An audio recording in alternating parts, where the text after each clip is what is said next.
अप्रैल 1919 में हुए जलियांवाला बाग हत्याकांड ने उनके जीवन की दिशा ही बदल दी। फिर काकोरी वे इतने बेचैन हो गए कि चंद्रशेखर आजाद की पार्टी से जुड़ गए। 17 दिसंबर 1928 को इन्होंने राजगुरु के साथ मिलकर अंग्रेज अधिकारी जेपी सैंडर्स को गोलियों से भून दिया और इसके महज 3 महीने बाद अंग्रेज सरकार को गिराने के लिए सेंट्रल असेंबली में बम और पर्चे फेंके। लाहौर षड्यंत्र के मुकदमे में राजगुरु और सुखदेव के साथ भगत सिंह को फांसी पर लटका दिया गया। आज भी याद करता है। राम प्रसाद बिस्मिल हिंदुस्तान को आजाद कराने में क्रांतिकारियों में एक महत्वपूर्ण नाम राम प्रसाद बिस्मिल का है। काकोरी कांड में भी उनकी महत्वपूर्ण भूमिका थी। स्वतंत्रता सेनानी होने के साथ ही वे एक उच्च कोटि के कवि, शायर, अनुवादक, इतिहासकार भी थे। अशफाक उल्लाह खान 9 अगस्त 1925 को होने वाले काकोरी कांड में उन्होंने महत्वपूर्ण भूमिका निभाई। अंग्रेजी हुकूमत ने उन पर अभियोग चलाया और 19 दिसंबर 1927 को फैजाबाद जेल में फांसी दे दी गई। अशफाक उल्लाह खान उर्दू भाषा के बेहतरीन शायर थे। उन्होंने अपनी शायरी के माध्यम से युवाओं में जोश भरने का काम किया। सरदार वल्लभ भाई पटेल प्रमुख स्वतंत्रता सेनानी एवं स्वतंत्र भारत के प्रथम गृह मंत्री, नवीन भारत के निर्माता थे।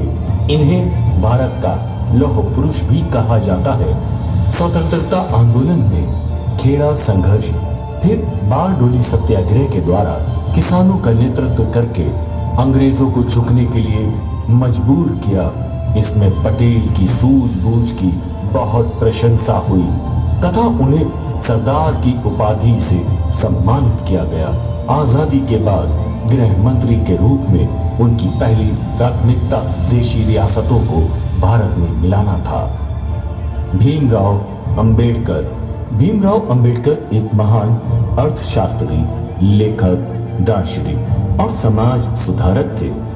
ये अपने पूरे जीवन में सामाजिक रूप से पिछड़े वर्गों और दलितों के अधिकारों के लिए लड़े।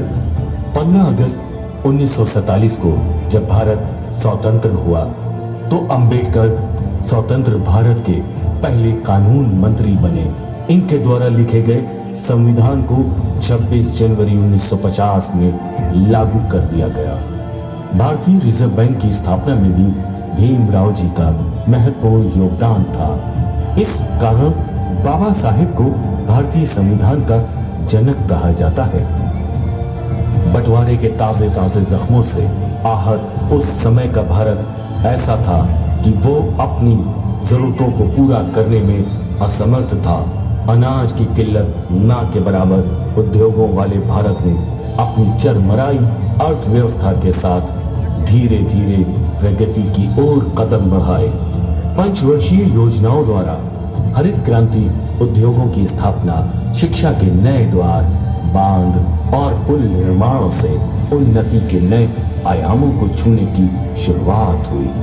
3 युद्धों को झेलने के बावजूद भारत ने कामयाबी की राह पर चलना जारी रखा और आज ये स्थिति है कि सुई तक ना बनाने और अपेक्षा से देख रहा है। दुनिया की नजरों में आया ये बदलाव भारत की 75 साल की विकास यात्रा का नतीजा है। आत्मनिर्भरता के अमृत का भारत ने पान कर लिया है। ये समय बड़ा संकल्प है, विकसित भारत। चौथा एक का प्रहर, ये हिंदू देश के लिए एक नई राह, एक नई संकल्प और नई अवसर है। हम एक भारतवासी